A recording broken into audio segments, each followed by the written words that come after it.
President Ronald Reagan shortly after the Soviets shot down a Korean jetliner back in 1983, and then President Obama today on the downing of that Malaysian jet last week.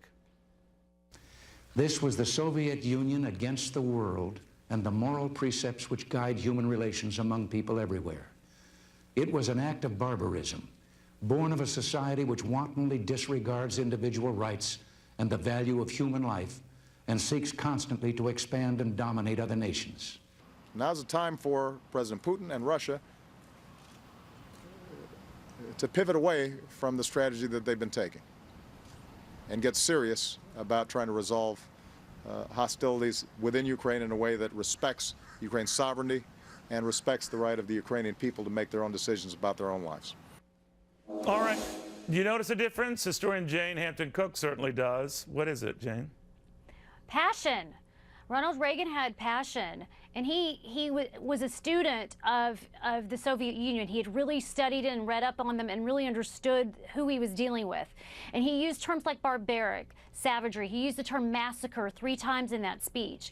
And you have pivot coming from President Obama. You have very muted, mild language in comparison between the two presidents. I'm wondering, too, about whether not getting emotional at a time like this is wise or not wise. It wasn't as if Ronald Reagan was high-strung in 1983. Many critics at the time said his delayed response days after the downing of the South Korean jetliner was problematic. But you argue that when he did speak, and when any president speaks after a disaster of this magnitude, it better count for something, right?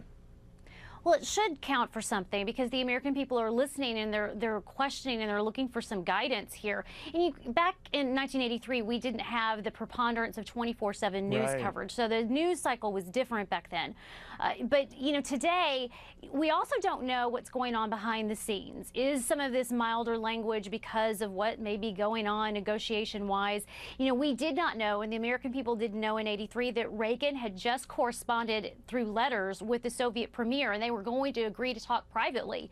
No one knew that at the time, and of course that fell by the wayside with that plane crash in 1983. So you just don't know what's going on, but it seems like President Obama could step it up some and not hurt himself, if even in his own style and way of doing Very things. cautious approach. And you look back at Ronald Reagan, from what I read at the time, what he was going through, Reagan, he was weighing all this, and despite the fact that we have many of his critics have said he has a shoot-from-the-hip cowboy mentality, he was actually very measured looking at this and not wanting to jump to conclusions.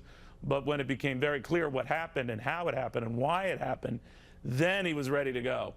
We almost instantly knew the ramifications of what had gone on with the downing of this Malaysian air jet, and still reluctance on the part of the White House to spell it out and appreciate the gravity of it. And I've seen that in any number of crises that have erupted at the White House, just a sort of passive, almost medicinal approach to dealing with them.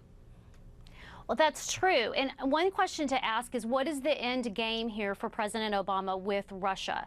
Is it just to get a ceasefire? Is it containment? We now, looking back at Ronald Reagan, he was trying to get the Soviets to a nuclear arms reduction treaty. And ultimately, he was hoping that the Soviet Union would end up in the ash heap of history in terms of communism. And so what's the end game? And I think that's a question that's worth asking and pursuing with President Obama when it comes to President Putin. I like what you were saying there, that emotion sometimes counts for a lot. Being really enraged and showing it counts for a lot.